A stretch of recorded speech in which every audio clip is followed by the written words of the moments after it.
তবুও প্রশ্নটা রয়ে যায়, আচ্ছা, অন্ধকার শুধু অন্ধকারই তো নয়, তাই না? কখনো কখনো তার বুকের গভীরে লুকিয়ে থাকে কোনো চাপা কান্না, কোনো হারিয়ে যাওয়া প্রতিশ্রুতি। আমরা যখন বলি ভূতের গল্প, আসলে কি আমরা সেই চাপা কান্নাকেই শুনি না? এমন একজনের কণ্ঠস্বর যে এখনো কিছু বলতে চায়, হয়তো প্রতিশোধ নয়, শুধুই একটু স্বীকৃতি চাই। আর সেই স্বীকৃতিটাই যদি না আসে, তখনই কি সে হয়ে ওঠে ভয়ঙ্কর? গভীর অন্ধকারে ডুবে থাকা ছোট্ট গ্রাম পটেশ্বরপুর। কুয়াশায় ভেজা গাছের ফাঁক দিয়ে জোনাকির আলো মাঝে মাঝে চোখে পড়ে। বাতাসে একটা অদ্ভুত ঠান্ডা সোদা গন্ধ।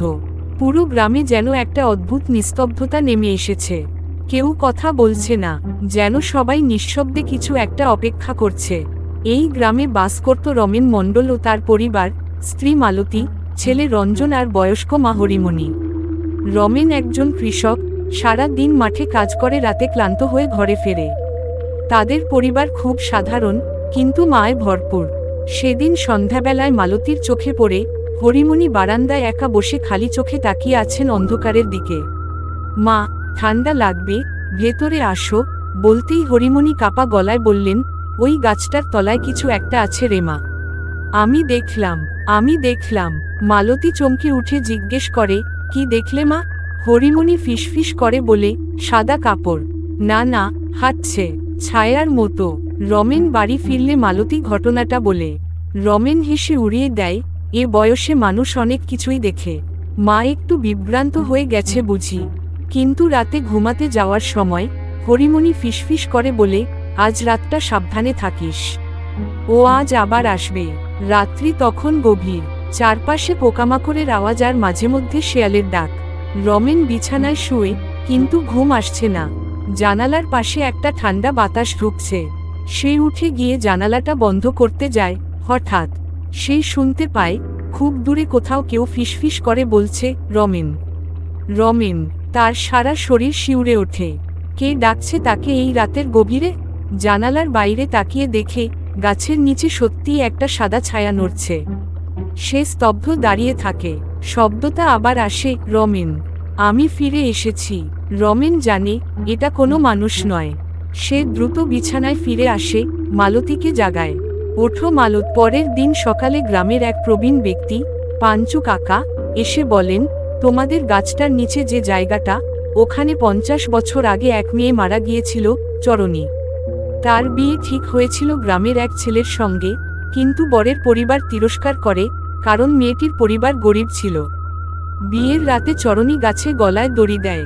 সেই গাছটাই এটা। মালতী স্তব্ধ। রমেন বলে, তাহলে মা যে যা দেখেছে সেটা কি?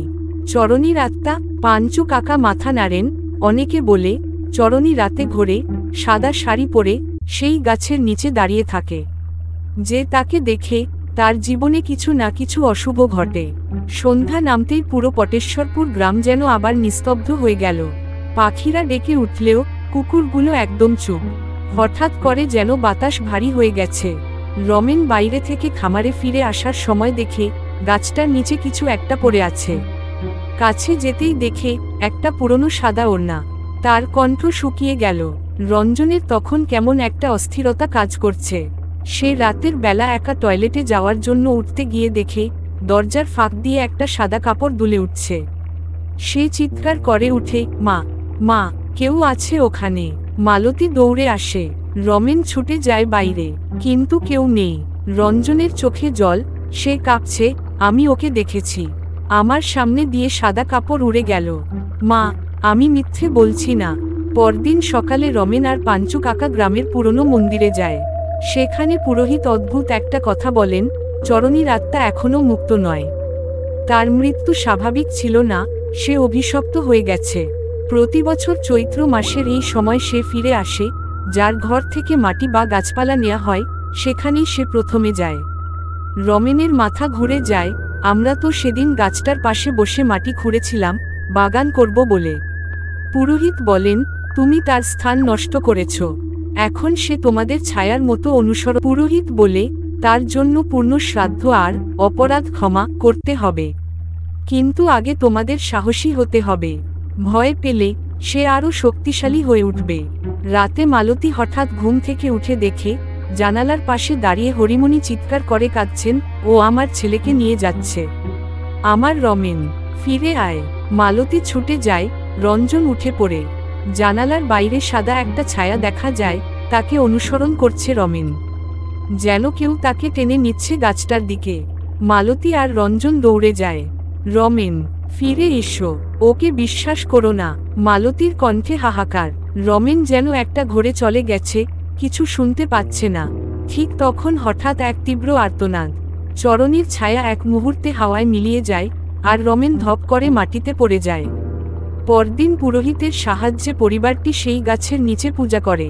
চরণীর জন্য একটি শ্রাদ্ধ ও ক্ষমা প্রার্থনা করে। পরে জানা যায়, শুধু রমেনের পরিবার নয়, আরও কয়েকটি পরিবার একই সময়ে অদ্ভুত সব অভিজ্ঞতার মধ্যে দিয়ে গেছে, যারা সেই গাছের আশপাশে কাজ করেছিল।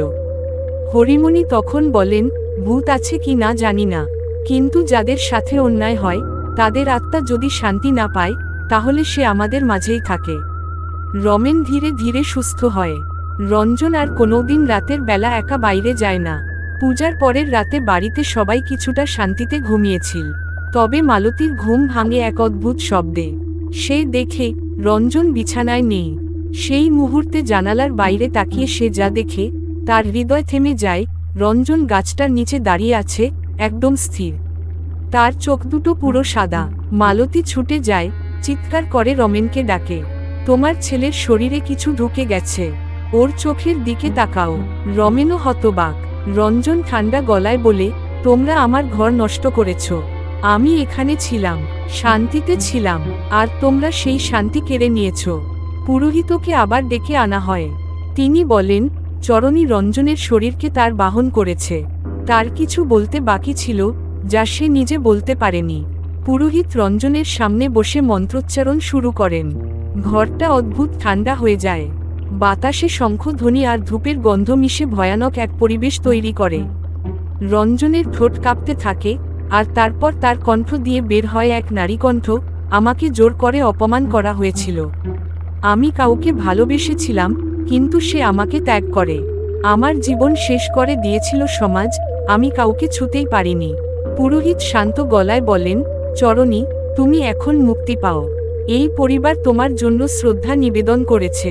তুমি ফিরে যাও তোমার পথে। রঞ্জনের শরীর ঝাঁকুনি খেয়ে পড়ে যায় মাটিতে। রঞ্জন ধীরে ধীরে জ্ঞান ফিরে পায়, চোখে জল। মা, আমি কিছু মনে করতে পারছি না। আমি কি কিছু করেছিলাম? মালতী তাকে জড়িয়ে ধরে। পটেশ্বরপুরে আর কখনো চরণীর ছায়া দেখা যায়নি, তবে একটা অদ্ভুত ব্যাপার ঘটতে থাকে। প্রতি বছর একই রাতে